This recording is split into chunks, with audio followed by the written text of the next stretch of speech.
master valve will shut off the main line so that even when the system's not running, you don't have massive amounts of water leaking down the street.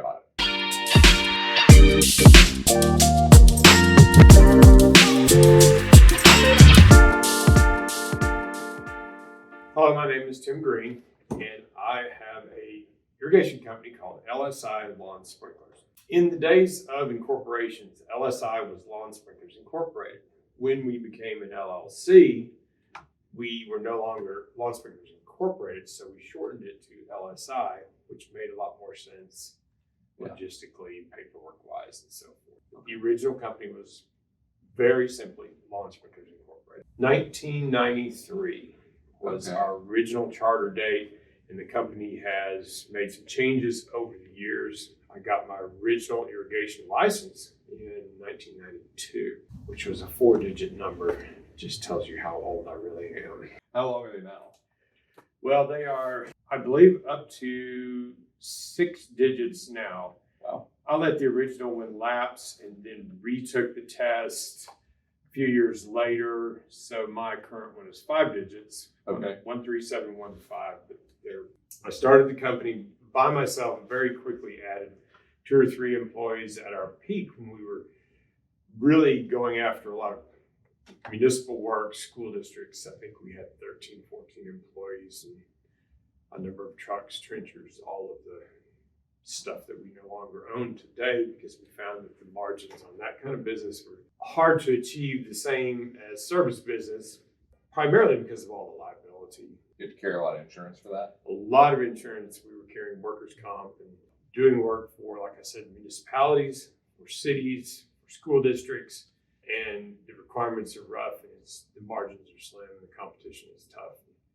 We found out real quick that you don't have to be a real knowledgeable individual in this business to put new sprinkler systems in. It's much more challenging and requires much more experience and knowledge and intellect to find something that doesn't work, that's buried in the ground, or to do the service, or to go find something that somebody else put in, maybe you're incorrectly, correct all of the deficiencies in that system. That's where Diagnosing is where the skill. That's where we and print the money talent comes is the experience and the knowledge, the book knowledge, because this is an engineering business. Yeah. Water is water.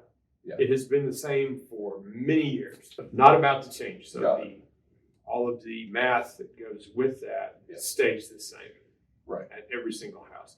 And then the other advantage I feel like we have is I had a lot of horticulture in college.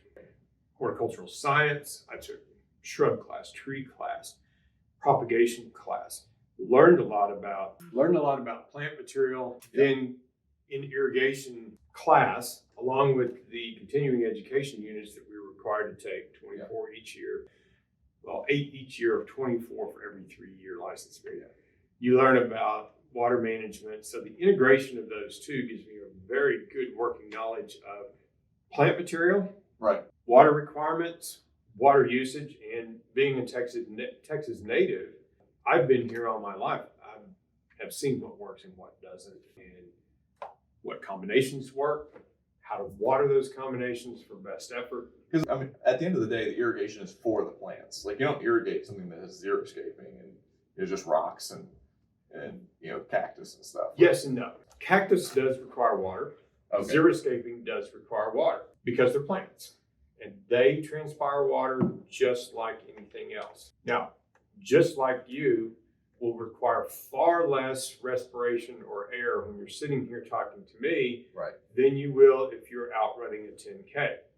The difference is the plants that are xeriscaped or desert plants, they store water for a much longer period of time. It does not mean that they don't need water, but they have the methods within them and the cell structure and so forth that they can store water long periods of time, meaning long periods of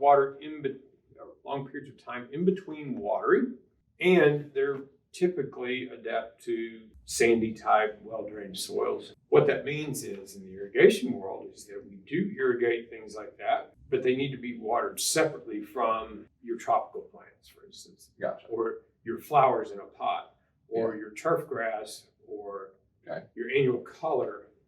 or your shrubs that are higher water usage. What kind of irrigation would you give for a xeriscape lawn? Like, is that drip irrigation? Is it misters? What's typical? Almost exclusively drip irrigation subsurface. There are a handful of there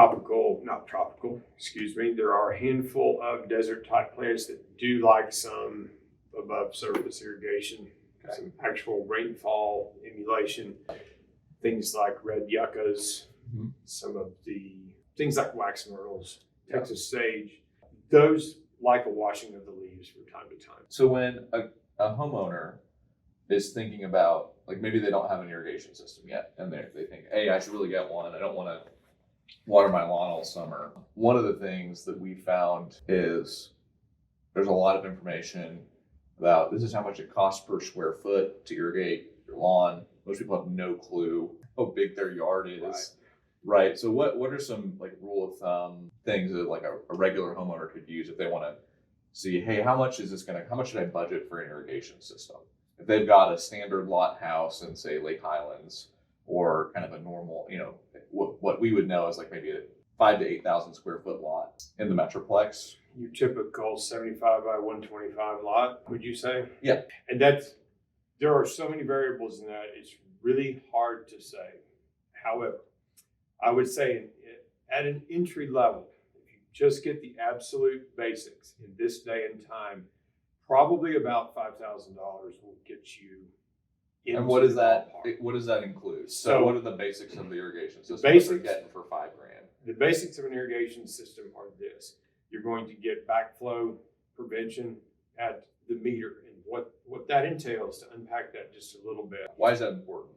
Because it's a city requirement, first of all. But the most important reason is in any irrigation system, once that water leaves the meter, it is considered potable water. When it goes into your house, it's called potable water, meaning that you can drink it, you can put it into your recipes, you can bathe with it, you can do all of these things. It literally can go into a pot, you can cook with it, you can do all of these things. That's considered potable water. Irrigation water taken from a potable source has to be protected against anything coming from the irrigation system back into the water system. That's called backflow. And that can occur when you, for example, get a water main break down the street and the water flows backwards in the pipe, creating, instead of a pressure situation, a vacuum situation. It can happen, the fire department shows up, opens up a big fire hydrant down the street to put out a fire, and you're on top of the hill, and all of a sudden the water flows backwards. These are very rare occurrences. I'm not trying to scare anyone because it's just not very likely. Yeah. But these cities, there have been cases where it has happened and there's been some bad results. So the city said we need to protect systems against that. So they say there are a few things in order. First of all, coming out of that meter, they want a shut-off valve that allows the city to shut the water off to the irrigation system without shutting the water off to the house. And then they want the ability to lock you out if you just repetitively or ad infinitum defy the city and continue to turn your water back on and water when you're not supposed to and so forth. So they said you got to have a locking valve out. You want a strainer to strain out any potential debris that might get into the system. That's important not just for the backflow, but for the valves in your system. The biggest thing we see is you get a mainline break over here and the city comes and fixes it. Just by nature of the work, you're going to get dirt and debris in the water system. It makes its way into your irrigation system and a rock goes and sticks in a valve, and now your valve has run 7 hours before somebody finally says, hey, you turn that off, well, you're paying for the water. The little Y strainer takes care of that. You get a backflow device, which is called a double check valve. It prevents the water from flowing backwards. Right. And then ahead of that is a master valve. This is the string of requirements that the city says. So backflow valve, then master valve is the next. Then irrigation system. Then your irrigation The system. master valve is a little bit of a catch-22. The master valve says, I'm only going to come on under control of the controller when the system needs water. So if it says, go turn on zone 3, in order to turn on zone 3, I've got to turn the master valve on as well. What the design intent is, that let's say zone 3 sticks on. The valve mechanically fails and it continues to flow. The master valve shuts the water off to that saying, if zone 3 fails, at least it's not going to flow when The master valve. the master valve will shut the water off close to the source, so that, and it helps mitigate the losses that go with leaks and so forth. If you get a mainline leak or a broken pipe, the master valve will shut off the main line so that even when the system's not running, you don't have massive amounts of water leaking down the street. Got it. So it's a redundancy effectively to control the system. Yes. Now, there's some caveats to that. Okay. These are some things that consumers need to be aware of, which makes it a little bit, it puts a little bit more of the responsibility on homeowners when you have this type of setup. A lot of times they don't get told about this, and we run into this fairly often. Master valves are great for mitigating the losses. However, let's say you have a broken pipe. So the only time that the water is turned on to your system is when the system runs. The system is running at 4 o'clock in the morning, which means only crazy people like me are up at that time of the day. And the system runs for an hour, hour and a half to go through all the zones, and there's a broken pipe. Guess what? You're dumping an hour and a half's worth of excess water, and you don't even know it. Sometime for weeks, sometime for months. You just find out on your bill when your bill is high, and you say, why are we using all this water? Why is all this water? Yes. So flip the coin a little bit. Without a master valve, and you've got a leak, and you go out to go to work at 9 o'clock in the morning, you go, why is there water running down the street? Oh, it's coming from my house. I need to shut the water off. It's catch-22. The other situation that occurs, and we see this more often than the previous described scenario, is, let's say, once again, zone 3 sticks on. Okay. Well, goes to zone 4. Zone 3 is still on. Zone 4 doesn't operate properly because zone 3 is still on. You have great loss of pressure. Nothing really gets watered like it's supposed to. Double the water usage. Right. When the master valve goes off, you have no idea that zone 3 is stuck on. Right. We see that all the time. What the telltale signs of that are, first of all, increased water usage. It's not as bad as like a mainline leak where it's constant. But remember, every time that any zone comes on and zone 3 is stuck, it's going to be watered. So it's similar to having a leak. So you have increased water usage. What are the other signs? The biggest telltale signs is all of a sudden you have 2 areas that don't seem to be getting enough water. They both have low pressure. They both have low pressure. Or the plants are starting to look a little bit sad. Or the whole landscape looks like that, just depending on the size of the zone that's stuck on. All of a sudden things look like they're not getting enough water. So unfortunately, the typical response to that is to go add time to the controller. And that's the wrong approach. Solution. Because now your water bill is really going to go through the roof. It just exacerbated the problem.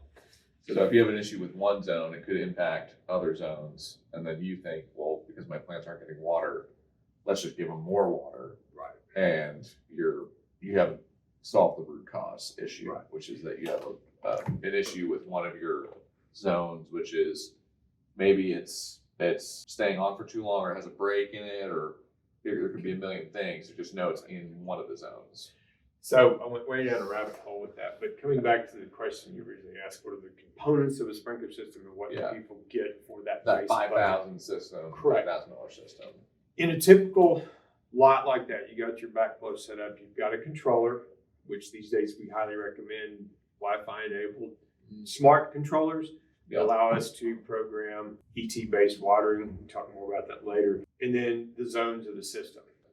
In the early days of irrigation, when valves were really expensive, it was how can we get the most water with the least number of valves? Didn't matter if it's, parkway in the side of the house or backyard and front yard, didn't matter.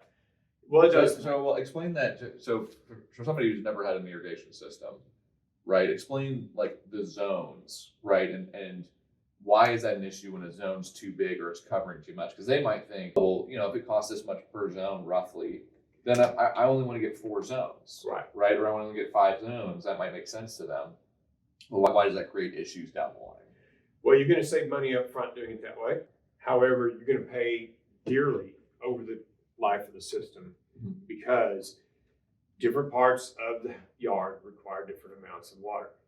I'll use the parkway as a perfect example. Well, and what's the parkway? The parkway is that little narrow, usually 3 to 7 feet area of grass or plants between the sidewalk and the street. Right.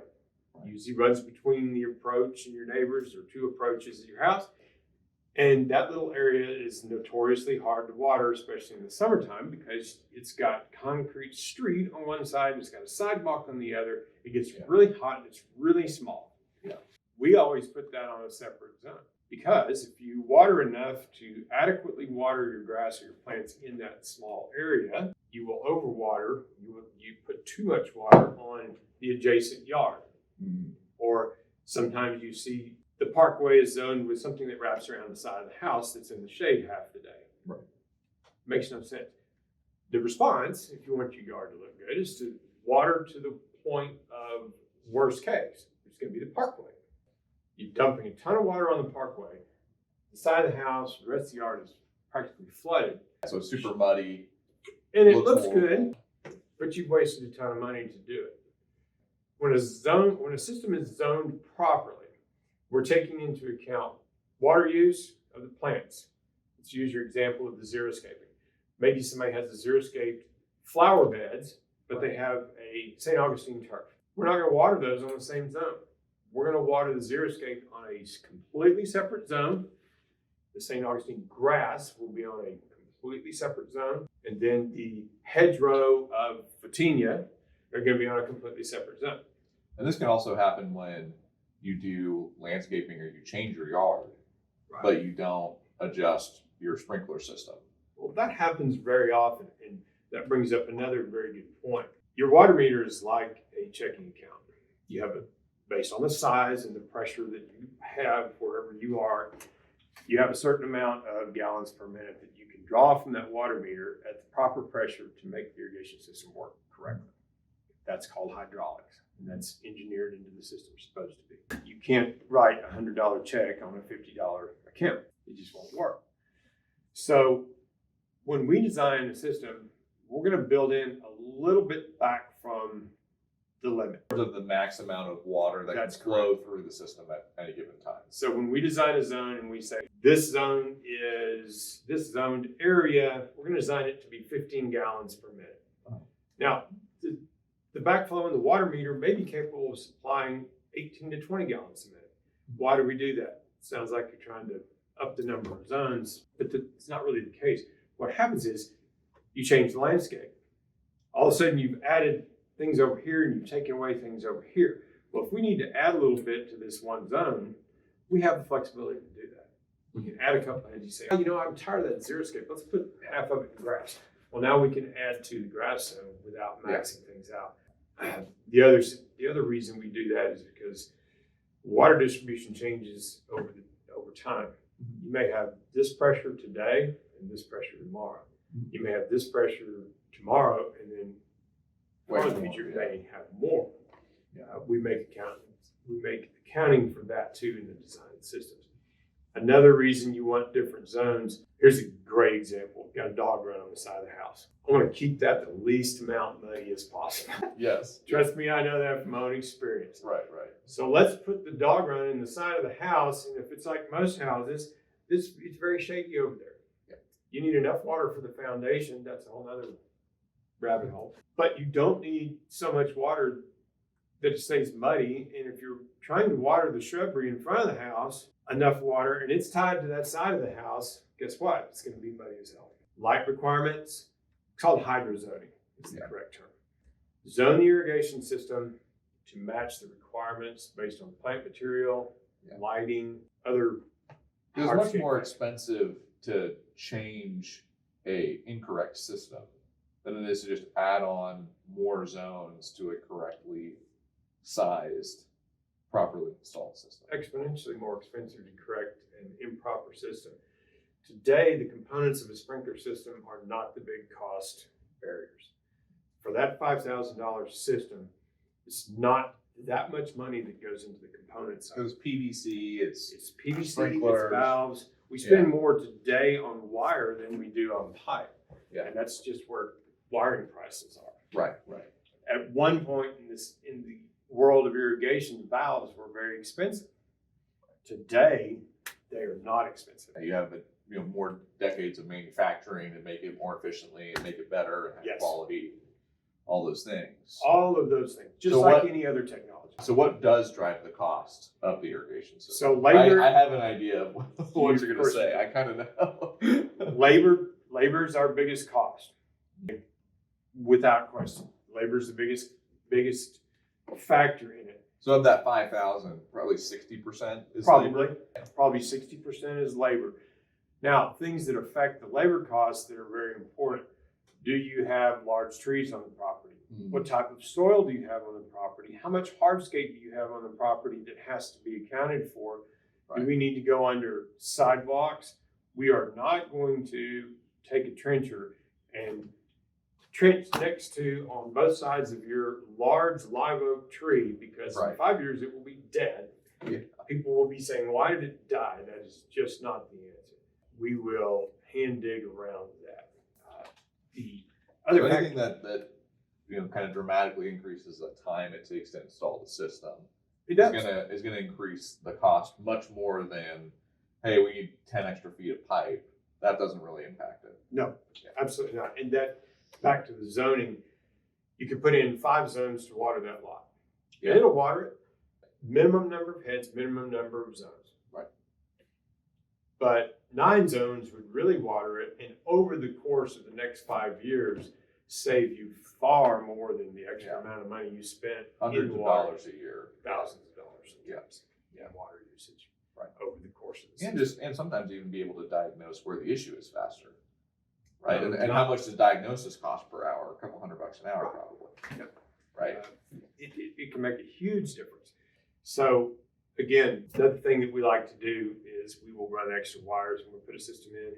Those extra wires are very important because you can go along the main line of the system. Let's say you bought a bunch of beautiful pots. You say, I'd like to add a separate zone for my pots. Not a problem. If you've got a wire sitting in the trench, you just dig a little hole, you put a valve there, you tap into the plastic line, you find the wire that we've laid in when we put the system in. It was nothing more than the cost of the wire. And you pick that up, we make a connection in the controller, and you've got your pot zone.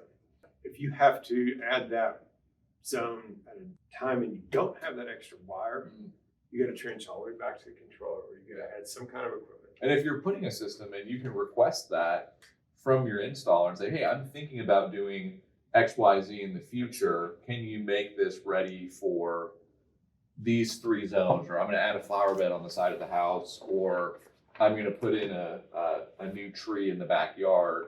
Can we have this ready to add a bubbler or whatever else is needed for the system? So if you have some ideas, right, you can kind of future-proof your system and make adding to it less expensive. Yes, and I'll add a cherry to that cake too.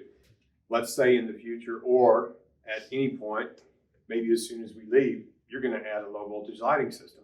Why not have us run a few chases of wire from the garage back over to the front yard, from the garage over to the backyard?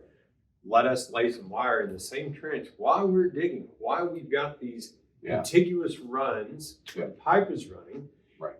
We'll set you a couple of boxes. Now your wire's in place. Do some lights, do some tree lights, whatever you want to do. Whatever you want to do. And you can tell the lighting company that will save you 40% on labor on their end, because they don't have to trench all that wire.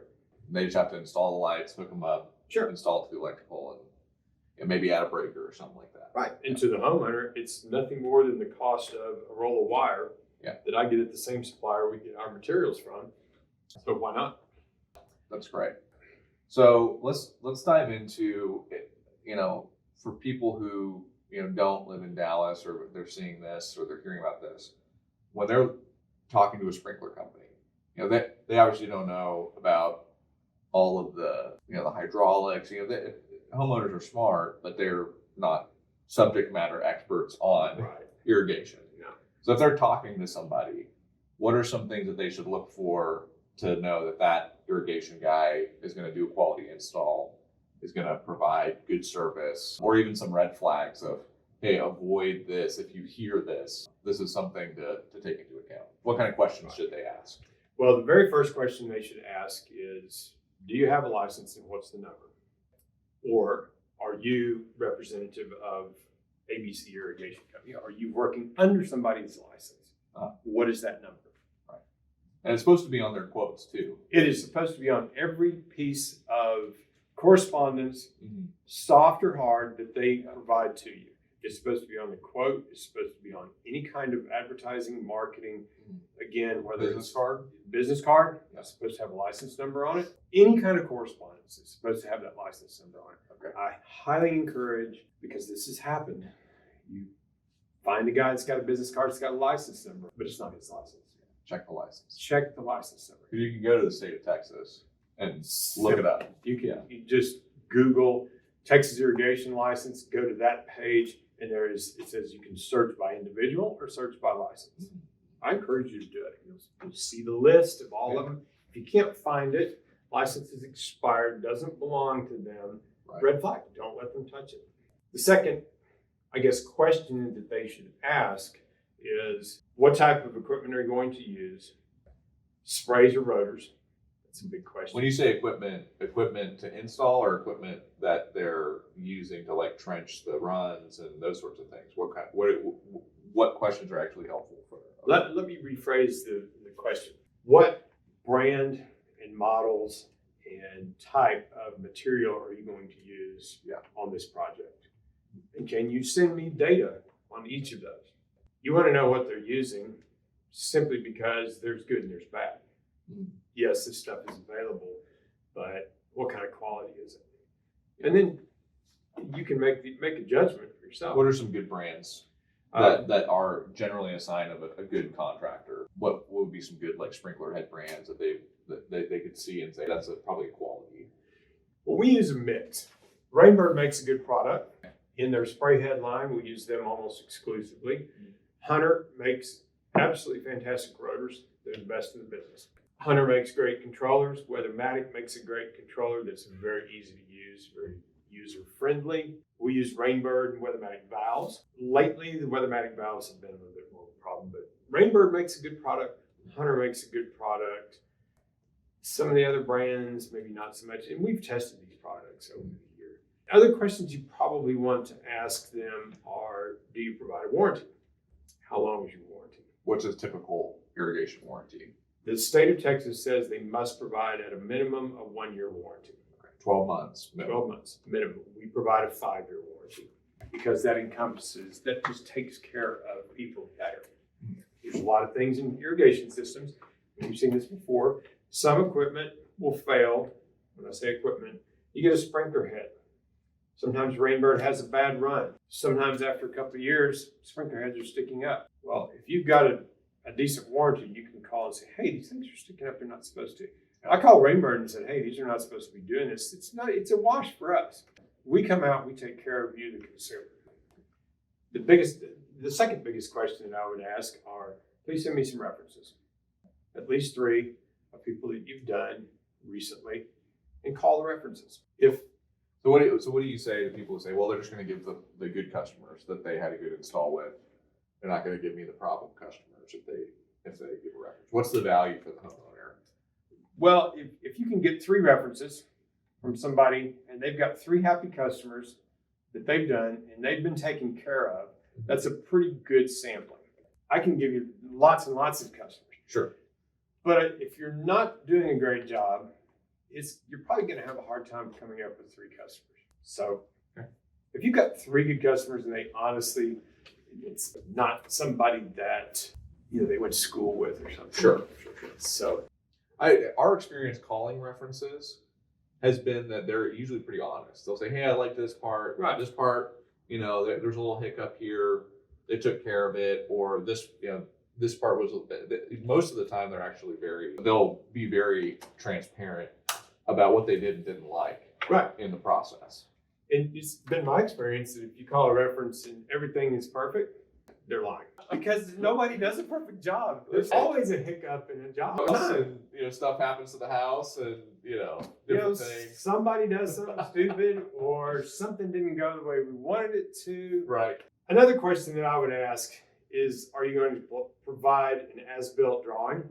Provide any kind of drawing or map to this system that shows me this. Like where the zones are going to be, and at a very minimum, you can figure out where the heads are. But are you going to show me where the basic pathway of the trenches are. We take pictures when we do it. Sure. We provide those pictures. A lot of times we don't just send them because it's a little monotonous, but we provide those pictures so that if you're going to go plant a tree, I see everything's in there. Let's move the tree over 3 or 4. So you keep them on file on their Yes. property address. Right. And so if they ever need something, they can just call you. Right. And, are you insured? Do you have insurance? Bare minimum. That's a big one. And is it current? And is it current? And I'm sure you won't mind providing me with the phone number to your insurance carrier so I can check that. Now, most cases, if a homeowner asks those kind of questions and you're not up to speed, Then you'll just say, you'll "See never you hear later." from them again. I was actually in a supplier and there was a guy standing next to me. He was talking to it. And the man behind the counter says, "What's your phone number? Let me look up your account." He says, "Well, let me think. We change our phone number every year." And it just gave me chills. I thought, we change our phone number every year. why? Because he's getting callbacks on all of these systems that he puts in. And as a professional, I have gone to so many systems that are 6 months, 8 months old, and there's big flaws in the system. They don't work properly, or the shortcomings have now become apparent because it's 105. But hey, it was November when they put it in. It worked perfectly. It worked perfectly. Who needed any water to begin with?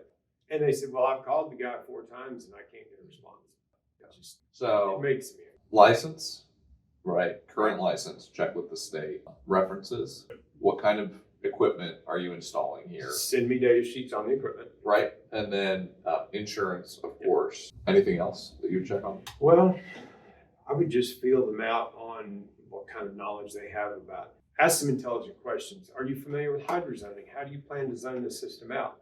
Can I review the zoning of the system with you?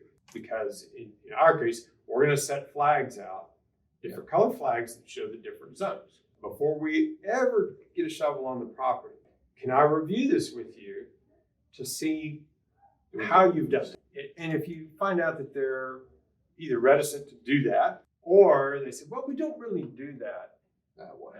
Because again, sprinkler heads have to be put at a certain spacing between each other based on the area. And then the spacing dictates what size nozzle goes on it. There's 5, 8, 10, 12, 15-foot nozzles to go on the same sprinkler head. They're not created equal based on how far apart are they, what they're watering, so forth. You want to at least get a feel for what the system is going to look like and how it's going to work. And you might catch something. You might say, "Well, wait a minute, why is the parkway on the same with the middle of the yard that's in shade half the day?" Yeah, I don't like that. Right. Are you not familiar with hydrozoning? Can we split that zone? Can we do X, Y, Z? Can we divide this up? Right. Just those type of questions. What are your payment terms? We don't ask for anything up front. We get paid when you're happy and the job is done. Is that what if it's a exceptionally large system? If it's an exceptionally large system, Like, what would be the job that where you'd say, "Hey, like, we're going to take something to start this work"? How let's big say does the you have job a need to be? $25,000 job, which is not particularly large. We might say, "Look, we'd like to get 10% up front just as good faith so that we can mobilize, we can get certain materials here." Sometimes things happen, especially dealing with, not so much with homeowners because there's always avenues to recapture, but we might ask for a little money up front. It's much more. It's more of an issue in the commercial space. is what Much it more sounds like. If it's commercial, we're going to say we're going to do progress draws. We're going to charge you for mobilization. Totally different can of work. Milestones. 10-15% mobilization upfront. Then at 25% completion, we're going to give you completion draws. You're welcome to review the work. So the average homeowner shouldn't need to put up with that. No, absolutely not. Typically, when you start asking people, say, "Well, we need half up front."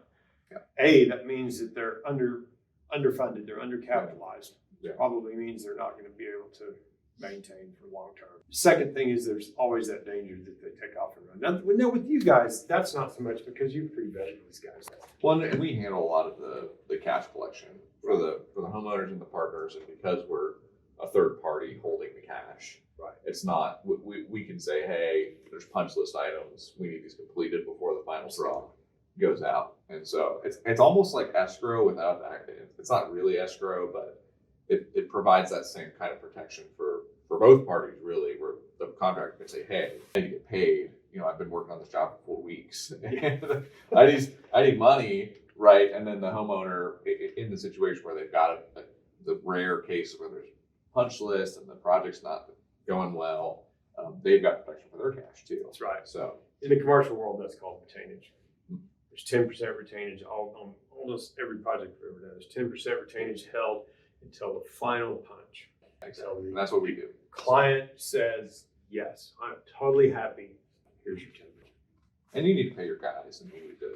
Well, right. But again, if you're properly capitalized, right, you can do all of that without having to have the money up front.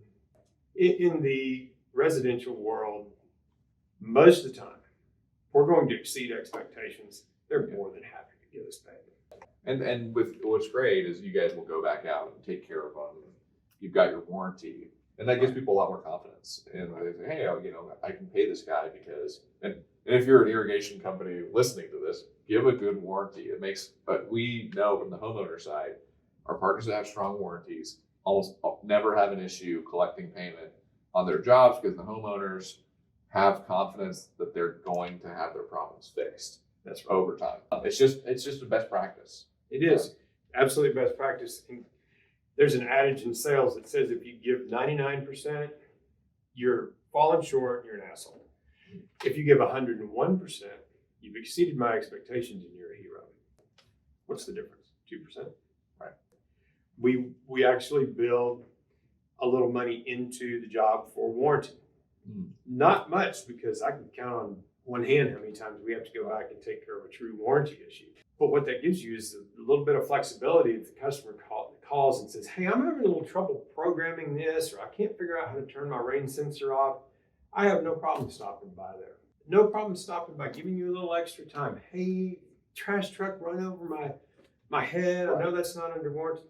Don't worry, we got it fixed for you. We're going to do it as a courtesy. Because you're going to go tell your neighbors how great it was instead of I can't get a hold of it. That's right.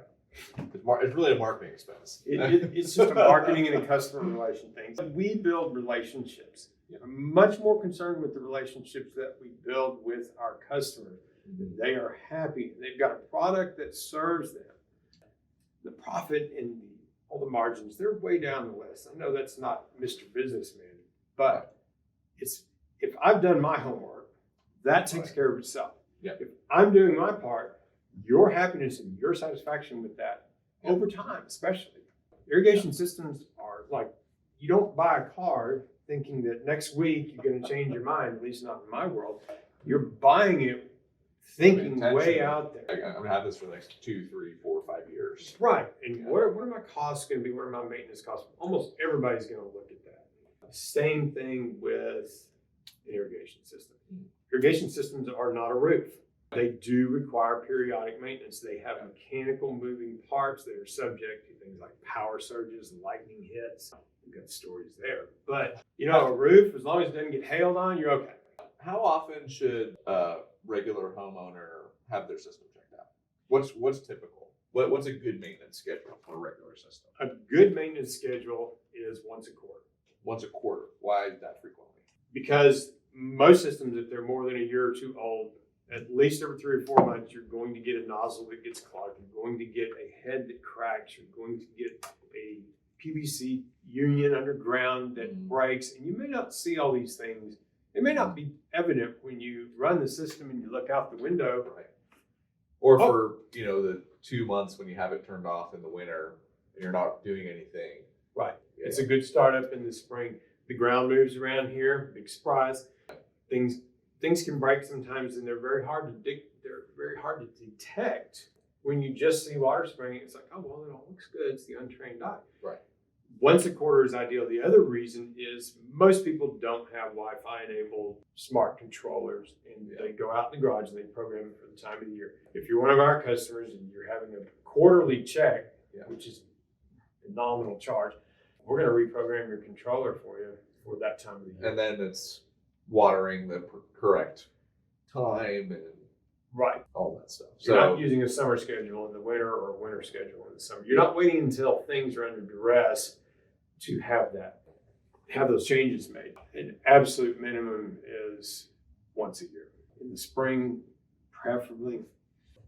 And it's not unusual for old systems. We go and check them in the spring. Everything looks good. We try to be very preemptive. If we see something, say, look, it would be a good idea to change this. I know it's working, but you're on the precipice of failure. Well, and then a month later, they say, well, now I've got 2 fountains in my front yard. Just because, remember, I told you the heads were sticking up, and the lawn crew is not going to be cognizant of that. They're going to go push them down, and it gets mowed off, and now you got fountains. What are some things that if a homeowner is looking at their lawn, what are some indications that they might have an irrigation issue that you call somebody? Well, if you're in the growing season, Which is late March to early November, basically. Yep. Give or take, depends. The very first sign you're going to see with any plant that is under duress from water is yellowing. Okay. Yellow plants. There's something very slight at first, but if you start to see a yellow haze, it could be irrigation. Could be other things, but that's the first thing. When you start to see the leaf blades close up, when you start to see plants, especially in Texas. In the spring, you're going to see new growth and vigorous growth on established shrubs and plants. If you don't see new growth in those that you used to see, you probably got an irrigation problem. Obviously, if it's over wet, if you drive down the street and for some reason there's water all the way to the storm sewer, and it seems to be coming from your house, Your place. that is another red sign. You start to see plants that are wilting. Okay. That can actually be from underwatering or overwatering. Oh, really? Another big one to look for is when it's dry, when the system has not run, go walk around your yard. If you have a dog, it's a given.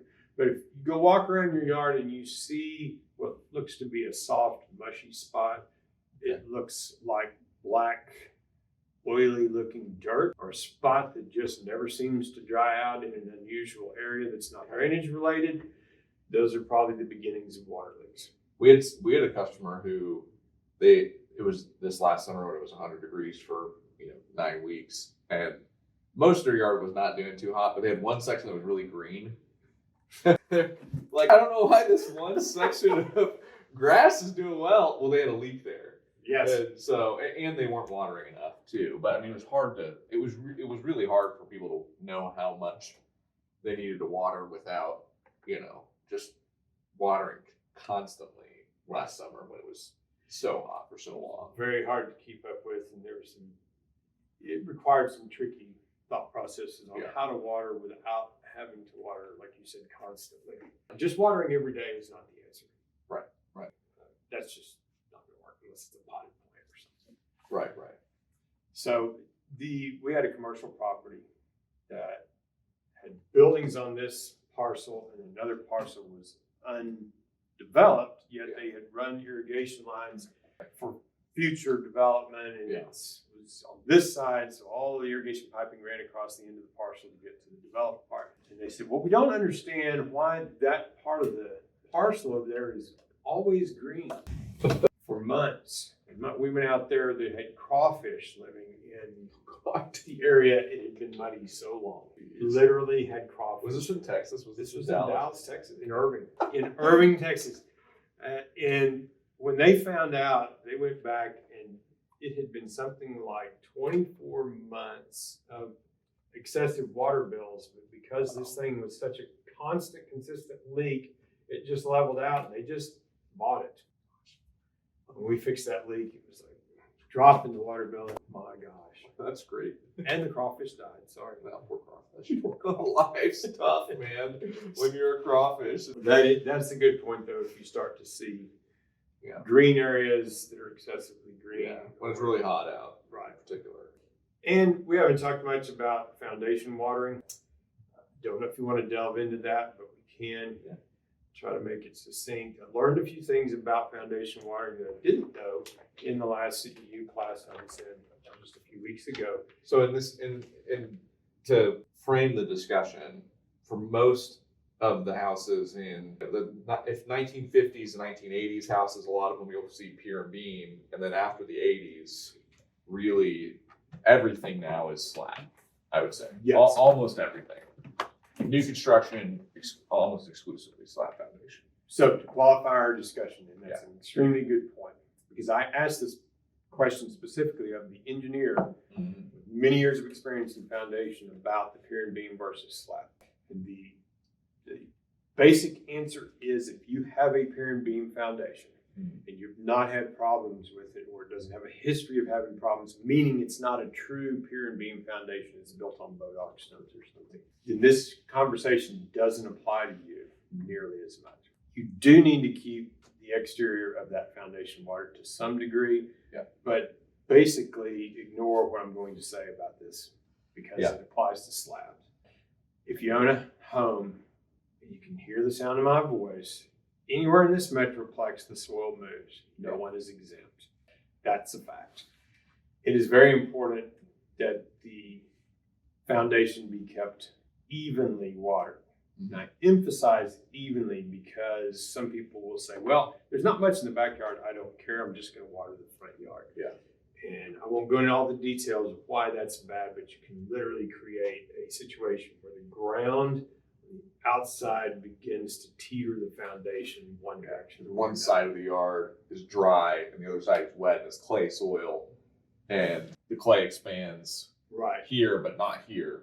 The other thing to remember about foundations, and this gets into some of the stuff I learned and didn't think about, but underneath the slab, the soil is relatively stable in that as you go towards the center of the slab, the center of the house, that soil doesn't evaporate, doesn't dry out.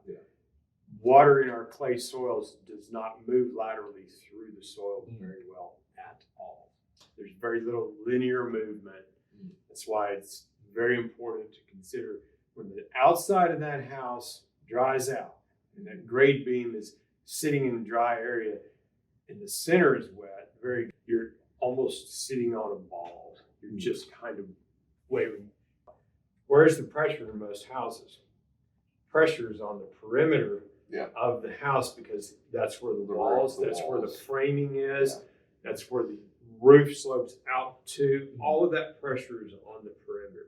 So if you're putting pressure on the outside of the house with the center elevated, you get this cantilever effect, and that's where you get breaks in the foundation. If the outside is watered properly, it's well supported. And you'll see it in the drywall, you'll see it in other areas, doors are sticking, things like that. But it's a symptom of the foundation not being hydrated enough. That's correct. I can tell you all kinds of stories about doors that are sticking in particular parts of a house. We come repair the irrigation on that side of the house that hasn't worked for 6 months, water the crap out of it, and less than a week later, all of a sudden the doors work perfectly and the cracks close back up.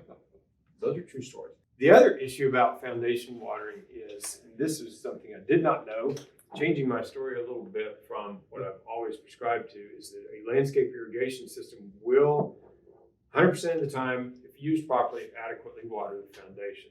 Apparently that's not necessarily true in all cases, and that in extreme weather, like we had last year in the summer, you cannot get enough sufficient water around the foundation from the irrigation system in most cases to keep that perimeter about a foot or so away from the house from drying. So what's the solution? In that case, something I have talked people out of in the past, but not necessarily going to try to talk them into unless you're getting a new system, but the answer is a perimeter irrigation system buried about 6 inches down. That's the difference. It really needs to be about 6 inches down. Sitting on the surface is not going to do much good because the water can't move sideways. Buried about 6 inches with the proper equipment, proper zoning, and proper controller, that is a good safeguard. Now, Texas real estate law says as a homeowner, you have a right to protect your property's value no matter what.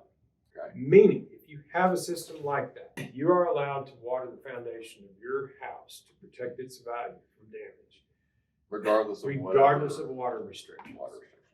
So, But that obviously wouldn't apply to like a leak or something like that, right? If there's Yes. water restriction and they see water coming out, then right, that would not be an exception. that would not be an exception to protecting. Call Tim, he'll come fix your leak. Right. Now, it is important to have proper foundation watering in a landscape irrigation system. In most cases, will provide that. With few exceptions, one being crazy Texas 100+ degree heat for 90 days. I still don't know that in most cases I would advocate the expense of putting in a system specifically for the foundation. right for like Unless- the once-off black swan weather events that Unless you're getting a new system. Right. If you're getting a new system, then What's by the all means. marginal cost of adding that when you're already doing work? It might add for the typical, let's go back to our $5,000 home. It might add $500 to $1,000 to add that. It's 10 to 20% additional cost. Yeah, 10 to 20% additional cost. Now, The foundation 5,000 work's expensive. foundation work is insanely expensive, Yeah. and then it Our encovers. smallest foundation job we've ever done was $7,000. That was probably just jacking up a garage, something like Right, that. it's putting in probably 10 piers.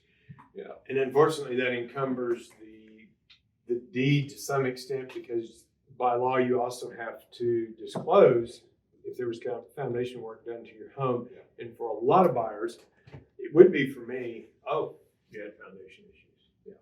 That scares a lot of people. Yeah. It certainly does.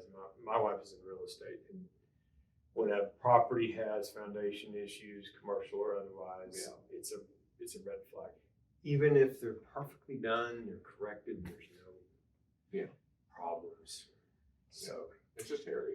in that $5,000 system, I wouldn't say that for $5,000 for every house, you're going to get a perfect system. It's a basic starter It's a system. basic starter system.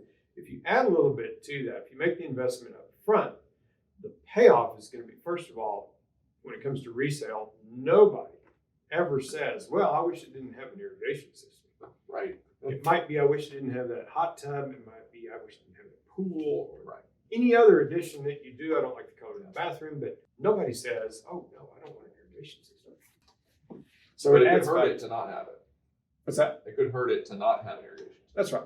These days it probably. Because they know, hey, I'm going to have to pay $5-10 grand, depending on how big the house is, That's right. to put something in.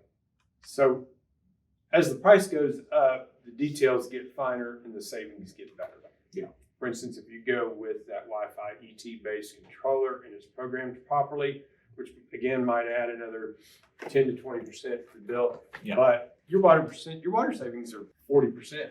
I hope I'm dialing this back a little. I'm really trying to be conscious of how much I talk. No, it's good. It's good. You're the expert, so it's really about giving you room to talk to the audience and just making sure, it's like with expertise, it's like you just have to make sure that like you're talking at a level that you can hit a good portion of people that don't necessarily have this. So that, like, any questions I'm asking, hey, what's this part? Or for people who don't know, what's this? But you're doing awesome. This is super. I'm interested, so I'm like, if I'm interested, then other people would be too. Well, and that helps you talk more intelligently, I think, to customers. So I'm going to touch on another subject that's not directly related to the physics of irrigation.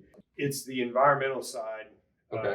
and it's protection of our resources. Sure. We are very concerned about things like energy. A lot of people are driving EVs because they're concerned about the climate.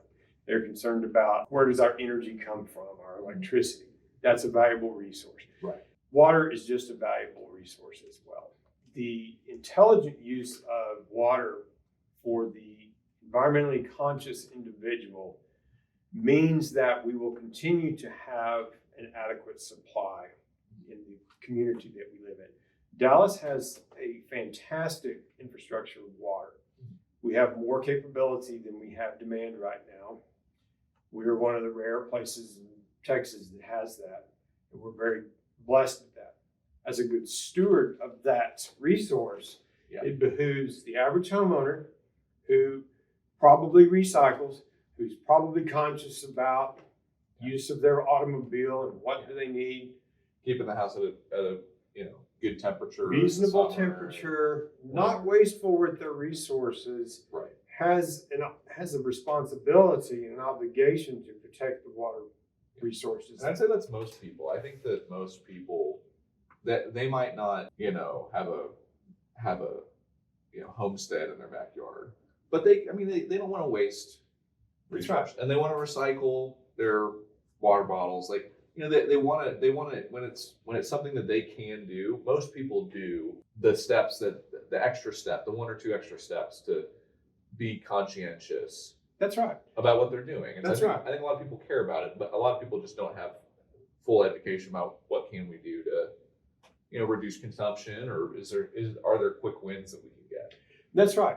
And a quick win is a well-maintained, well-designed, adequate sprinkler system that waters your landscape properly, such that your landscape grows vigorously and replenishes grade school. It replenishes the oxygen in the air, but it does a lot more than that. Nice growing turf grass acts as a air filter.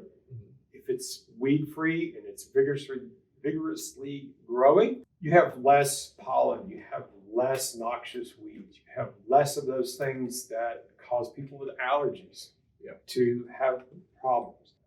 Dust from dead, dying plants is a serious pollutant.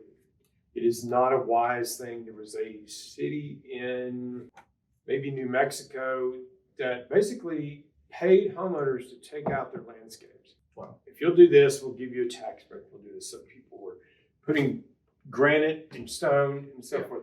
Well, what they found is now they live in the Dust Bowl.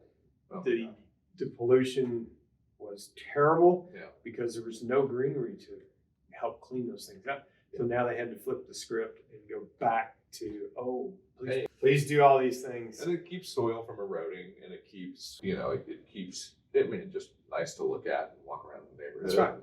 And beauty is important too. It's just living in a beautiful place. People like that.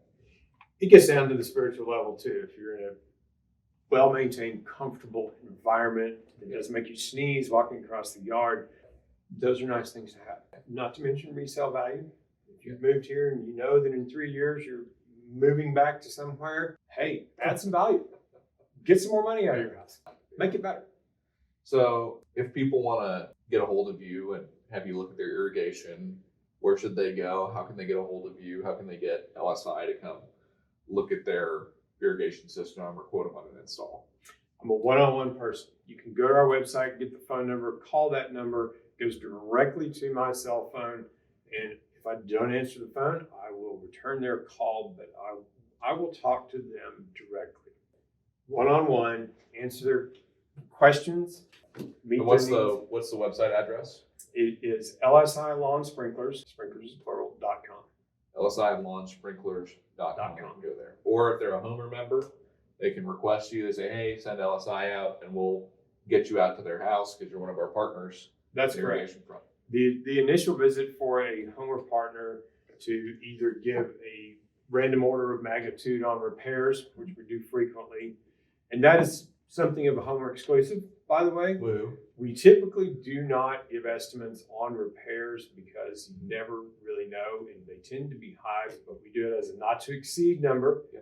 And we've come in, as you know, we've come in lower and sometimes substantially lower than what the estimate is. But going and meeting with the client, giving them some answers to their questions, a evaluation of the system, that's a free service to HOMR customers. Yeah, Don't we love that. And they love always it too. do like that. Yeah. Yes. So. Well, awesome. Well, thanks for coming out and doing the interview, and I had a lot of fun. So Good. we'll get this. Glad you enjoyed it. Yeah. Look forward to Awesome. hearing from you and your customers. I absolutely love. I love the outdoors and love doing what I do. So It's clear to tell. We like what you do. So good. Cool. Thanks, Tim.